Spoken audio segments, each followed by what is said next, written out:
तो वृश्चिक लगन में हम चर्चा कर रहे हैं चंद्रमा की प्लेसमेंट के बारे में और ये वीडियो रहेगी अब आपके अष्टम भाव में अगर मान लो चंद्रमा स्थित है मिथुन राशि में। तो यहाँ मिथुन राशि में चंद्रमा आए हैं और वो आपके नवम घर के स्वामी हैं, यानी आपके भाग्य स्थान के स्वामी होकर वो यहाँ बैठे हैं। अब देखिए जो आपका साइन है ये मिथुन राशि ड्यूअल साइन है और इसके जो लॉर्ड हैं वो बुध हैं। ऐसे में आपके लिए सबसे पहले तो बुध की प्लेसमेंट बहुत इंपॉर्टेंट हो जाती है। जब भी हम ये मानते हैं कि इस प्रकार की स्थिति बन रही है कि चंद्रमा नवम भाव के स्वामी होकर अष्टम में आ रहे हैं और वो विशेष तौर पे जब बुध के घर में आ रहे हैं तो ये आपको काफी ज्यादा इंटेलिजेंस देगा अष्टम भाव से रिलेटेड। ऐसे में आप अष्टम भाव से जुड़ा हुआ कोई भी बिजनेस करेंगे या कोई भी पर्टिकुलर काम करेंगे, किसी भी प्रकार का अपना प्रोफेशन वगैरह चुनेंगे तो उसमें आप काफी अच्छा कर पाएंगे। नॉर्मली हम अष्टम भाव में चंद्रमा को उतना अच्छा नहीं मानते। अब ये बुध का घर होने की वजह से आपके चार्ट में बुध की स्थिति बहुत ही ज्यादा इंपॉर्टेंट है। अगर आपके चार्ट में बुध बहुत अच्छी स्थिति में है तो यहाँ आपको काफी सहायता मिल सकती है। इसके साथ साथ चंद्रमा को अगर यहाँ सूर्य का या बृहस्पति का सपोर्ट मिल जाता हो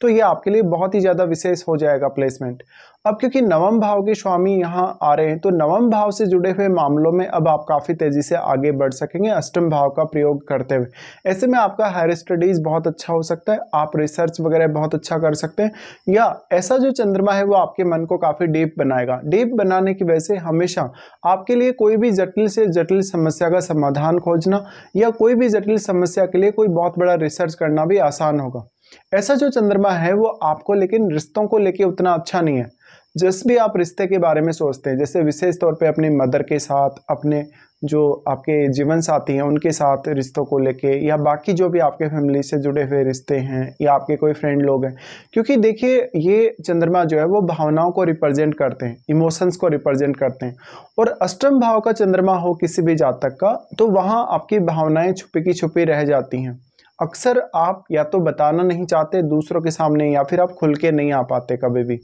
ऐसे में ये हो सकता है कि आप जीवन में जरूरी नहीं कि अपने जीवन साथी से ही परेशान हैं, बल्कि आप किसी भी पर्सन से परेशान हैं, चाहे आपका कोई बहुत क्लोज फ्रेंड है या आपका परिवार का कोई सदस्य है या किसी ने आपको कोई बात कभी बोली और वो आपको बहुत बुरी लग गई, तो ये सब आप किसी के भी सामने जाहिर नहीं करेंगे और अपने मन ही मन सब कुछ सोचते रहेंगे। तो हम ये बोल सकते हैं कि अष्टम का इस प्रकार का चंद्रमा आपको थोड़ी थिंकिंग ज्यादा देगा। अब अगर यहाँ केतु का संबंध बन जाता है चंद्रमा के साथ, या राहु या शनि का संबंध बन जाता है, तो ये आपके लिए जो कंडीशन बनेगी वो बहुत ज्यादा थोड़ी डिफिकल्ट हो जाएगी। यहाँ पे लेकिन केतु का संबंध बनेगा तो इस हाउस को एक्सप्लोर करने के लिए बहुत ज़्यादा अच्छा है। अगर बृहस्पति का संबंध भी बनेगा तो बृहस्पति भी आपको यहाँ काफ़ी सपोर्ट करेंगे। लेकिन एक्चुअल में ये क्योंकि ससुराल पक्ष के घर में चंद्रमा आ गए तो ससुराल पक्ष से आपको काफ़ी मदद मिल सकती है जीवन साथी के आने के बाद, और जीवन साथी का जो फैमिली है वो आपको आर्थिक मामलों में काफ़ी मदद कर सकता है। इसके अलावा आप नवम भाव से संबंधित कोई बहुत बड़ा फैसला ले सकते हैं अपनी मैरिज होने के बाद में। ये प्लेसमेंट की वजह से अक्सर आपके लिए ऐसा हो सकता है कि आप विवाह होने के पश्चात कोई लंबी दूरी की यात्रा पर जाएंगे, या हायर स्टडीज़ की वजह से विदेश जाएंगे, या कोई ना कोई ऐसा काम करेंगे जो डायरेक्टली या इनडायरेक्टली नवम भाव से जुड़ा हुआ होगा। अब देखिए यहाँ चंद्रमा बैठे हैं तो बेसिकली आपका जो इमोशन है, कहीं ना कहीं आपकी जो भावनात्मक जो लगाव है या आपके जो इमोशंस है, कहीं ना कहीं इस हाउस के लिए काफ़ी अच्छे से वर्क करेंगे। बट ये ड्यूअल साइन है और ड्यूअल साइन में है तो अब यहाँ पे चंद्रमा ड्यूअल साइन में होने की वजह से अगर भाव के स्वामी यानी डिस्पोजिटर अच्छी स्थिति में नहीं है तो आपको यहाँ प्रयास ज़्यादा करना पड़ेगा, क्योंकि चंद्रमा एक बहुत ही ज़्यादा सॉफ्ट ग्रह है। ऐसे में आप कोई भी पर्टिकुलर काम करें जो चाहे अष्टम भाव से रिलेटेड है तो और भी ज़्यादा स्थिति खराब हो सकती है, या अष्टम भाव से रिलेटेड नहीं भी है तब भी, क्योंकि ऐसा जो चंद्रमा होगा वो आपके एफर्ट को काफ़ी ज़्यादा बढ़ा देगा। आपको किसी भी काम को करने के लिए बहुत बार प्लानिंग करनी पड़ेगी, बहुत बार आपको सोचना पड़ेगा और उसके बाद ही आपको आगे बढ़ना पड़ेगा। ये चंद्रमा की प्लेसमेंट है तो अब सबसे ज़्यादा मैटर करेगा कि चंद्रमा पर कौन कौन से ग्रहों का प्रभाव है। वैसे तो देखिए सब ग्रहों के केस में हम यही मानते हैं कि कोई भी ग्रह जब दूसरे ग्रह के साथ युति करेगा तो युति करने वाला ग्रह दूसरे ग्रह पर अपना काफ़ी स्ट्रॉन्ग इम्पैक्ट डालेगा। लेकिन चंद्रमा बहुत ही ज़्यादा सॉफ्ट है और अत्यंत शुभ ग्रह भी है। लेकिन यहाँ चंद्रमा पर कोई भी ग्रह अपनी दृष्टि भी अगर डालेगा तो निश्चित तौर पे वो अपना प्रभाव काफ़ी स्ट्रांगली डालेगा। फिर डिपेंड ये करता है कि वो किस प्रकार का ग्रह है एक्चुअल में। अब सबसे पहले ये मान लेते हैं कि चंद्रमा के साथ कोई भी ग्रह यहाँ स्थित है मान लो यहाँ कोई भी ग्रह स्थित है तो वो आपके चार्ट में किसी न किसी भाव का स्वामी है, तो वो अपनी एनर्जी या अपना कारकत्व तो आपके अष्टम भाव में डिपॉजिट कर ही रहा है अपने यहाँ आने की वजह से, और वो अपने उन भावों को भी अष्टम से कनेक्ट करेगा अब जिनका वो स्वामी है आपके चार्ट में। ऐसे में उन पर्टिकुलर भावों से आपको मदद मिल सकती है अष्टम भाव से जुड़े हुए मामलों में, और आपका मैरिज होने के बाद आपके इनलॉज के थ्रू आपको उन भावों से रिलेटेड मामलों में काफ़ी मदद मिल सकती है जिनका स्वामी यहाँ अष्टम में आ गया चंद्रमा के साथ। अब जो चंद्रमा के साथ बैठा हुआ ग्रह है, कहीं ना कहीं आप किस प्रकार का अपना टैलेंट जो उन भावों का है उनका टैलेंट आप अष्टम के लिए यूज कर सकते हैं, या फिर जो प्लेनेट यहाँ आया है चंद्रमा के साथ वो किस प्रकार की आपकी भावनाओं को बना रहा है, किस प्रकार के इमोशंस को वो आपको दिखा रहा है, क्योंकि वो प्लेनेट अपनी एनर्जी लेके आया और अपने उन भावों का टैलेंट और उनकी एनर्जी भी लेके आया।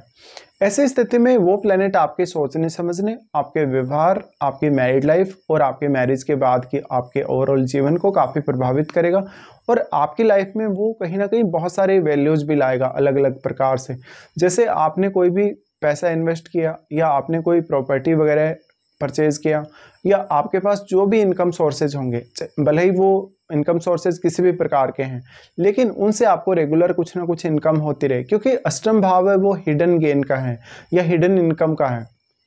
ऐसे में चंद्रमा के यहाँ होते हुए आपने कोई प्रॉपर्टी में इन्वेस्टमेंट किया या किसी भी पर्टिकुलर ऐसी चीज़ में इन्वेस्ट किया जहाँ से आपको कुछ ना कुछ रेगुलर प्राप्त होता रहे, धन के रूप में, इनकम के रूप में, तो यहाँ चंद्रमा उसके लिए काफ़ी फेवरेबल होंगे। लेकिन यहाँ पर कौन सा ग्रह चंद्रमा के साथ बैठा है उसकी बहुत ही बड़ी भूमिका होगी। ऐसा हो सकता है कि यहाँ चंद्रमा के साथ जो बैठा हुआ ग्रह वो और अधिक चंद्रमा को सपोर्ट करे, या ऐसा हो सकता है कि चंद्रमा को और भी ज़्यादा कहीं ना कहीं वो थोड़ा सा यहाँ रेस्ट्रिक्ट करे। ऐसी स्थिति में आपको देखना होगा कि अब आप उन भावों से कैसे मदद ले सकते हैं जिनका स्वामी यहाँ अष्टम में आ गया।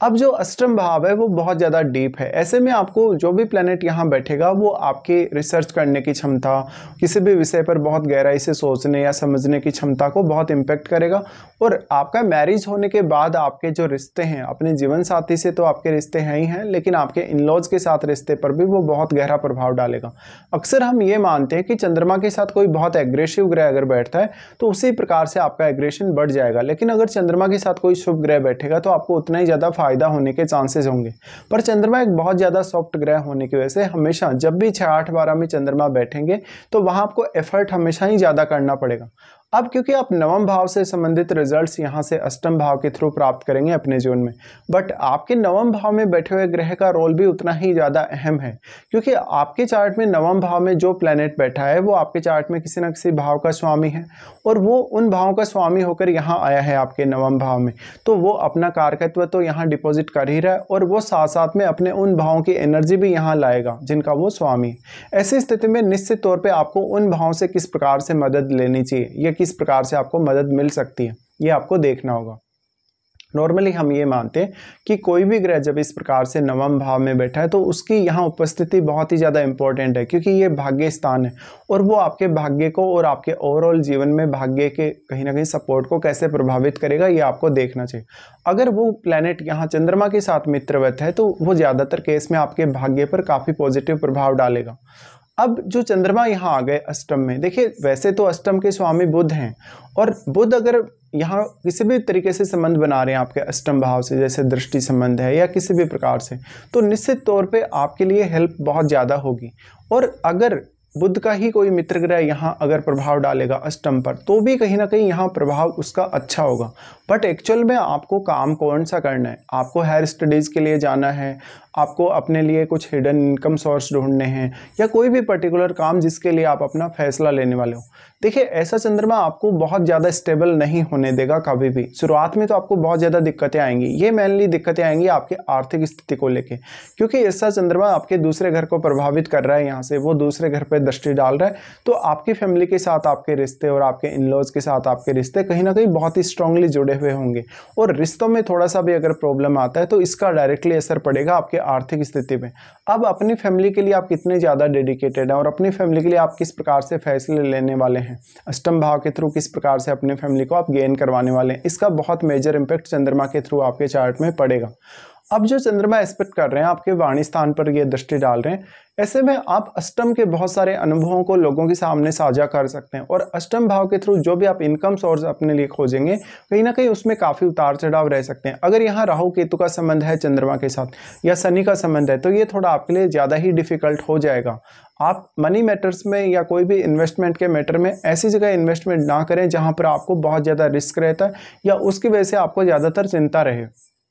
अब जो आपके सेकंड हाउस में प्लैनेट बैठा है वो भी अपना इम्पैक्ट डालेगा चंद्रमा पर, तो उस ग्रह की एनर्जी भी यहाँ चंद्रमा के साथ एक्सचेंज होगी। साथ साथ में आपको देखना होगा आपके नवम भाव में जो प्लैनेट बैठा है वो एक्चुअल में आपके थर्ड हाउस को तो प्रभावित करेगा ही हर केस में, लेकिन वो आपके चार्ट में बाकी जो भाव है उनको भी प्रभावित करेगा और चंद्रमा के साथ बैठा हुआ ग्रह भी ऐसे ही आपके बाकी भावों को प्रभावित करेगा। तो इस प्रकार से आपको देखना चाहिए। अब इसमें सबसे बड़ा रोल फिर आ जाता है आपकी महादशा का। वास्तव में क्या आपको चंद्रमा की महादशा है? अगर आपको चंद्रमा की महादशा है तो ये सारे के सारे इम्पैक्ट आपको बहुत ही मेजर रूप से देखने को मिलेंगे। अगर लेकिन चंद्रमा की महादशा नहीं है तो ऐसा हो सकता है कि आपको चंद्रमा की महादशा नहीं होने के साथ साथ आपको कहीं ना कहीं दूसरे किसी अन्य ग्रह की दशा हो सकती है। जैसे जो भी ग्रह का प्रभाव यहाँ चंद्रमा पर पड़ रहा है तो वो ग्रह की दशा में भी आपको चंद्रमा से रिलेटेड प्रभाव देखने को मिलेंगे।